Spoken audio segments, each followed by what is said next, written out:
উপর দাবি করার প্রয়োজন নেই, কারণ আমরা ওই দাবিটা নিয়ে কিন্তু আমরা আজকে সরকারে বসেছি এবং যখন যা দরকার সেখানে আপনারা দেখেছেন আগে যে ডিএর জন্য সকাল ঠিক 3টের সময় অফিস থেকে কামাই করে জিন্দাবাদ জিন্দাবাদ করতো, আর আমরা সেই জায়গায় এগুলো করারই প্রয়োজন বোধ করি না।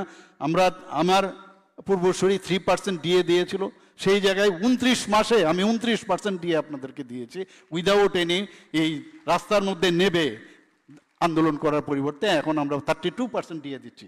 আগামী দিন আমরা চাইছি যে ডিফারেন্সটা যাতে আরও কম হয়, নিশ্চয়ই আমরা করবো সেটা। ডিফারেন্সটা যত কম করবো আমরাও স্বস্তি থাকবো, সেই চিন্তা ভাবনা আমাদের আছে। Institute of advance studies in education IASE, এটার একটা প্রাতিষ্ঠানিক এবং প্রশাসনিক ভবন আমরা সেখানে তার একটা তৈরি করার উদ্যোগ আমরা গ্রহণ করেছি। আমাদের ফাউন্ডেশন লিটারেসি অ্যান্ড নিউমেরিসি অর্থাৎ প্রাথমিক সাক্ষরতা ও গাণিতিক যে দক্ষতা, সেই বিষয়ে আমরা অলরেডি বিদ্যালয় শিক্ষার ক্ষেত্রে জাতীয় শিক্ষানীতিকে সামনে রেখে সেটাও কিন্তু আমরা কাজ করছি।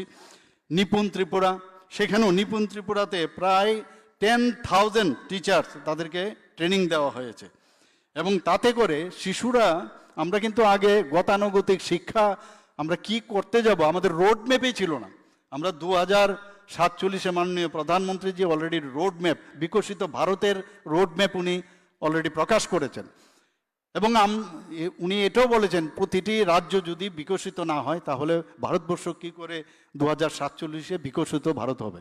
তা আমরা ত্রিপুরার থেকেও আমরা কিন্তু বিকশিত ত্রিপুরা রোড ম্যাপ আমরা ক্যাবিনেটে পাশ করে সেটাও আমরা কিন্তু ডিক্লেয়ার করে দিয়েছি আগামী দিনে আমাদের রোড ম্যাপ কী হবে, এবং এডুকেশন ডিপার্টমেন্ট থেকে সব বিষয়ে আমাদের সেইভাবে করা আছে এবং এখন পর্যন্ত আমরা কিন্তু অনেক আগেই তৈরি করেছিলাম সারা ভারতবর্ষের মধ্যে, কিন্তু এখনও আমরা দেরিতে হলেও ক্যাবিনেটে পাশ করার পরে আমরা সারা ভারতবর্ষের মধ্যে সমস্ত স্টেটের মধ্যে আমরা 5th পজিশনে এই বিকশিত ত্রিপুরার যে আমাদের যে 2047 কি হতে যাচ্ছে সেটাও কিন্তু আজকে 5th পজিশনে আমরা ত্রিপুরাতে আমরা সেটা করতে পেরেছি ভারতবর্ষে।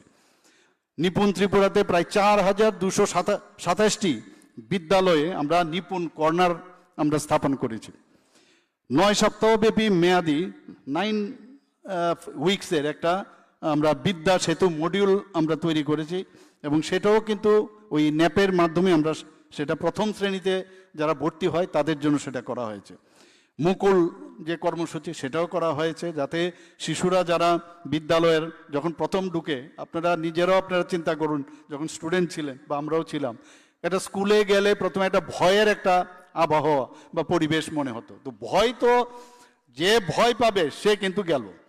এই যে ভয় না পাওয়ার যে সে ফাউন্ডেশন, সেটা যদি আমরা সেই সময় থেকে আমরা যদি শুরু করতে পারি আগামী দিনে দে উইল বি ব্রেভ, যে কোনো বিষয়ে they can embrace the difficulty situation.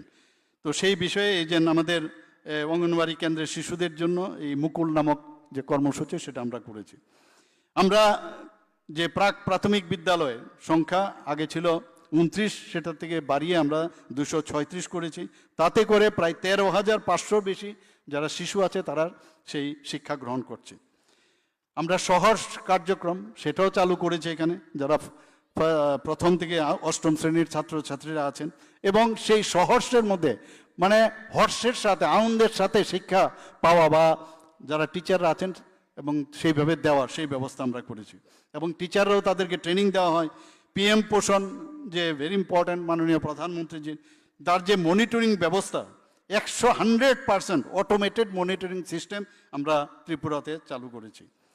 আমরা রাজ্যের 125টি বিদ্যালয়কে, আপনারা সবাই জানেন যে CBSEর এফিলিয়েটেড বিদ্যাজ্যোতি স্কুলে রূপান্তরিত করেছি। এই নিয়ে বহু চর্চা, অনেক কথা হয়েছে, আমাদের শুনতে হয়েছে, ভালো শুনলে আমরাও আর একটু বেশি সচেতন হই এবং তাতে করে গত যে রেজাল্ট, এত ভালো রেজাল্ট হয়েছে যে, এবং সেই রেজাল্ট ভালো হওয়ার জন্য তার যে ইনফ্রাস্ট্রাকচার এবং তার যে গুণগত পরিবর্তন এবং টিচার রাখা সেগুলো কিন্তু আমরা করেছি।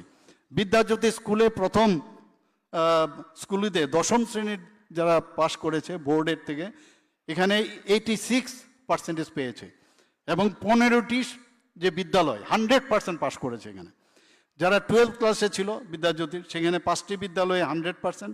এবং এই যে ডেভেলপমেন্টটা হলো সেখানে যেটা আমি বললাম যে শিক্ষক নিয়োগ, নিয়মিত রিমেডিয়াল ক্লাস, ইংরেজি speaking hour, mentor mentoring session এবং ভার্চুয়াল গাইডেন্স সেই ব্যবস্থা আমরা করেছি। এগুলো আপনাদের থেকে এই সমস্ত বিষয়গুলো আপনাদের কাছ থেকেও আমরা নিয়েছি, বা আমাদের যে গাইডেন্স ন্যাশনাল এডুকেশন পলিসিতে দেওয়া আছে সেগুলো আমরা মিলিত প্রচেষ্টায় কিন্তু সেটা করতে পেরেছি। সুপার 30 প্রকল্প, আমরা সুপার 30 প্রকল্প করাতে আমাদের ছেলেমেয়েরা আজকে 8 জন, এখন পর্যন্ত আমাদের সরকার আসার পর 8 জন ছাত্রী আইআইটিতে চান্স পেয়েছে, 13 জন এমবিবিএসে পেয়েছে, 13 জন এনআইটিতে পেয়েছে। আমরা চেষ্টা করছি এইভাবে একের পর এক আমরা চেষ্টা করে যাচ্ছি। আপনারা জানেন যে যারা ক্লাস 9-এ পড়ে, নবম শ্রেণীর যারা ছাত্রীরা আছেন তাদেরকে প্রায় 1,22,509টি আমরা ছাত্রীদেরকে বাইসাইকেল বিনামূল্যে আমরা দিয়েছি। Chief ministers annual state award for academic excellence, এই যে প্রকল্পটা আমরা শুরু করেছিলাম তাতে করে তাদেরকে প্রায় 703 জনকে আমরা আইপ্যাড বা ট্যাব আমরা এদেরকে দিয়েছি। CM7 বা chief minister scholarship for achievers towards higher learning, এটাকে আমরা বৃত্তিমূলকভাবে আমরা সেটাকে আমরা নির্বাচিত করে 200 জনের মতো নির্বাচন করেছি, তাদেরকে 60,000 করে সবাইকে দেওয়া হয়েছে।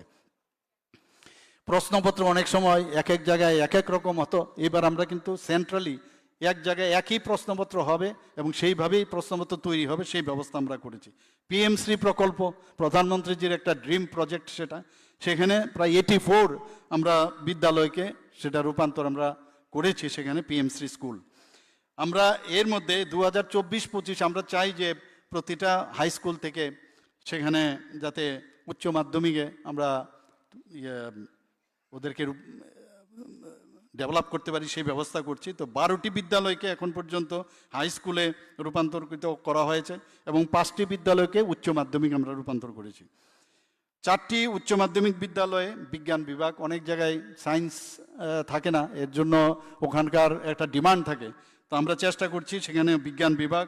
আর যেখানে সীমান্ত এলাকা একদম সেখানে NCC is very important for us, আমরা সেগুলো সেখানে ডেভেলপ হোক সেগুলো আমরা চেষ্টা করছি। আইসিটি যে আমাদের প্রকল্প আছে, প্রায় 1384টি বিদ্যালয় সেখানে আইসিটি প্রকল্প আমরা চালু করেছি। 435টি যেখানে বৃত্তিমূলক, মাননীয় প্রধানমন্ত্রীজি বারবার বলছেন যে আমাদের ছেলে মেয়েদের কিন্তু মানে তাদেরকে প্রযুক্তিগতভাবে তাদেরকে আরও বেশি সাপোর্টিভ হতে হবে, তাদেরকে আরও বেশি ট্রেনিং দেওয়া প্রয়োজন। স্কুল থেকেই যাতে এই ব্যবস্থাটা হয়, তারা যাতে আগামী দিন স্কুল থেকে পাশ করে নিজেকে যাতে যে তারা ট্রেনিংটা পাবে, তাতে করেই তাদের কিন্তু আগামী দিনে অন্ততপক্ষে কোনো অসুবিধা হবে না বাঁচার জন্য, সেই ব্যবস্থাটা আমরা করছি। 1210টি স্মার্ট ক্লাসরুম, 367টি টিঙ্কারিং ল্যাব, 180টি পার্সোনাল অ্যাডাপ্টিং লার্নিং ল্যাব আমরা চালু করেছি। বন্দে ত্রিপুরা একটা চ্যানেল শিক্ষামূলক, সেটাও আপনারা সবাই জানেন, এবং 5টি PME বিদ্যা DTH চ্যানেল চালু করা হয়েছে। নবম শ্রেণীর যারা ছাত্রছাত্রীরা আছেন তাদের জন্য আমরা ত্রিপুরা সায়েন্স ট্যালেন্ট সার্চ যে এক্সামিনেশন এবং ম্যাথ ট্যালেন্ট সার্চ এক্সামিনেশন আমরা চালু করেছি। আমরা 387টি বিদ্যালয়ের তাদের যাতে ইনফ্রাস্ট্রাকচার নতুনভাবে করা যায় সেটা সম্পন্ন হয়েছে এবং আরও 292টির মধ্যে আরও কাজ চলছে এখানে। আগামী অর্থ বছরে প্রায় 1052টি বিদ্যালয় সেখানে যাতে ইনফ্রাস্ট্রাকচার ডেভেলপ করা যায় তারও ব্যবস্থা আমরা করছি। বহু স্কুলে আমরা যখন যাই এক এক সময় অবাক হই যে বহু স্কুলে যখন যাই বাউন্ডারি নেই, বহু স্কুলের যে জরাজীর্ণ অবস্থা, প্রচণ্ড দুঃখ হয় যে এত বছর ধরে কি করলোটা কি। তো এইগুলো আস্তে আস্তে করে আমরা ঠিক করেছি যে মেজর যে সংস্কার করা যায়, নতুন নতুন যে স্কুল বিল্ডিং সে করা যায়। এবং আপনারা দেখেছেন এর মধ্যে বহু জায়গার মধ্যে স্কুল বিল্ডিং এর মধ্যেও আমরা উদ্বোধন করতে যাচ্ছি, যেখানে প্রাকৃতিক দুর্যোগের কারণে বহু স্কুল প্রায় 200টির মতো স্কুল যেগুলো খারাপ হয়ে গেছিলো সেখানে 12 করোড় আমরা অলরেডি দিয়েছি।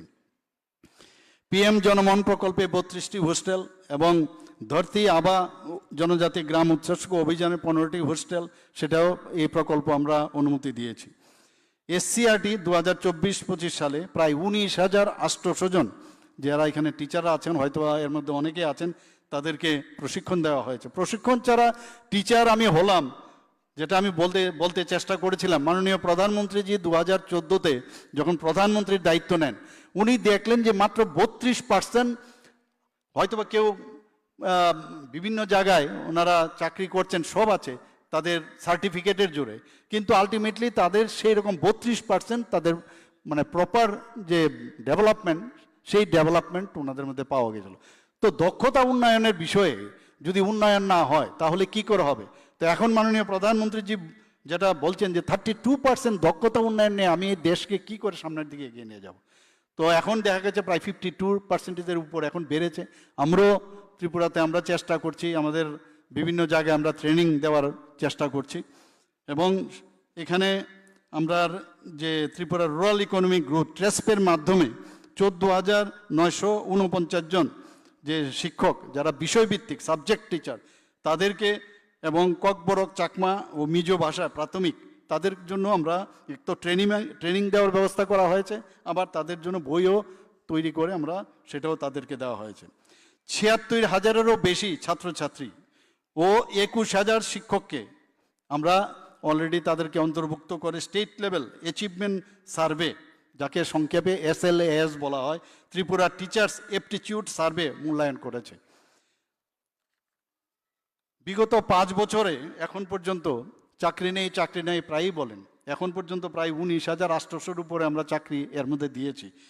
এতে প্রায় 5 বছরে আমরা 5,215 জন শিক্ষক এবং 125 জন লাইব্রেরিয়ান আমরা নিয়োগ করেছি। টি-স্কোয়াফ কিছুদিন আগে আপনারা দেখেছেন, আমাদের এখানে যারা অনেকে সম্মানিত অতিথি তখনও ছিলেন। টি-স্কোয়াফ আমরা এখানে বিভিন্ন স্কুলের তাদের কোন জায়গায় তাদের সমস্যা আছে, তাদের সেখানে কিভাবে কারেকশন করা যায়, এই প্রকল্পও কিন্তু অলরেডি ত্রিপুরাতে আমরা শুরু হয়ে গেছে। এছাড়া গত জয়েন্ট রিক্রুটমেন্ট ভোটের মাধ্যমে 566 জন প্রার্থীকে LDC এডুকেশন ডিপার্টমেন্ট এবং মাল্টি টাস্কিং স্টাফ পদে নিয়োগ করা হয়েছে। ডাইন হার্নেসেও প্রচুর চাকরি আমরা দিয়েছি, এবং অনেক জায়গায় অ্যাসিস্ট্যান্ট হেডমাস্টারের থেকে পদোন্নতি পাচ্ছিল না। আপনারা জানেন এই বিষয়ে অনেক আমাদের অলরেডি সুপ্রিম কোর্ট থেকেও এখানে কেস চলছে, হাইকোর্ট থেকেও একটা ডিরেকশন এসছে। আমরা অ্যাডক পলিসিতে আমরা প্রমোশন দিয়েছি। এখন আমরা অন্যভাবে চিন্তা করছি প্রমোশনের বিষয়ে। আমি 2-3 বার আমি বৈঠক করেছি, যারা আমাদের বিশিষ্ট আইনজ্ঞরা আছেন তাদের সাথে আমি কথা বলেছি কিভাবে এর থেকে পাওয়া যায়। এর মধ্যে নিশ্চয়ই আপনারা কিছু একটা শুনবেন, আমি সেটাও আমরা করছি কিছুদিন পরে। আমি সত্যিই অত্যন্ত গর্বের সাথে আজকে বলতে পারি যে ত্রিপুরা একমাত্র স্টেট, থার্ড স্টেট, যেটা 23 জুন 2025 এই হলের মধ্যে আমরা সেটা ঘোষণা দিয়েছে। আমরা হিস্ট্রি একটা বলবো আমরা ত্রিপুরার ইতিহাসে, এবং সেখানে তৃতীয় একটা পূর্ণ স্বাক্ষর রাজ্য হিসাবে কিন্তু ঘোষণা হয়েছে, যেখানে আমাদের 95.6% আমাদের যারা মেয়েরা ছেলেরা আছেন তারা কিন্তু সেখানে তারা আর আগের মতো না খালি স্বাক্ষর করলো। আমরা ভাবতাম যে খালি একটা স্বাক্ষর দিতে পারলেই বুঝি পূর্ণ রাজ্য স্বাক্ষর হিসাবে ডিক্লেয়ার করা যায়। ওদের অনেকগুলো ক্রাইটেরিয়া আছে, এমন না যে এইসব ক্রাইটেরিয়ার মধ্যে যদি সেগুলো করতে পারে তবেই সেখানে আমাদের এই পূর্ণ স্বাক্ষর রাজ্য হিসাবে ঘোষণা করা হয়। কিন্তু এখানে আরেকটা জিনিস আমাদের বুঝতে হবে, জানতে হবে, যে মিজোরাম এবং গোয়াতে ওরা কিন্তু প্রথম এবং দ্বিতীয় ওরা হয়েছে, কিন্তু আমাদের এখানে লোক সংখ্যা হিসেবে কিন্তু ত্রিপুরার অনেক বেশি। সেই হিসাবে কিন্তু এতগুলো লোক সংখ্যা থাকা সত্ত্বেও তারা এইভাবে রেজাল্ট করেছে, ভালো করতে পেরেছে, যে কারণে আজকে 23 জুন আমাদের এই তৃতীয় পূর্ণ স্বাক্ষর রাজ্য হিসাবে সেটা ঘোষণা হয়েছে। আমি শুনলাম, আমাদের সেক্রেটারি মহোদয় বলছিলেন, দিল্লিতে যারা পূর্ণ স্বাক্ষর রাজ্য হিসাবে ঘোষণা হয়েছেন তাদেরকে এডুকেশন মিনিস্টারকে বলছে ওখানে যাওয়ার জন্য। নিশ্চয়ই আমি চিন্তা ভাবনা করছি, আমি যাব হয়তোবা। তো এখানে আপনাদের আমি কি বলবো, অনেক কিছু বলেছি, কিন্তু একটা জিনিস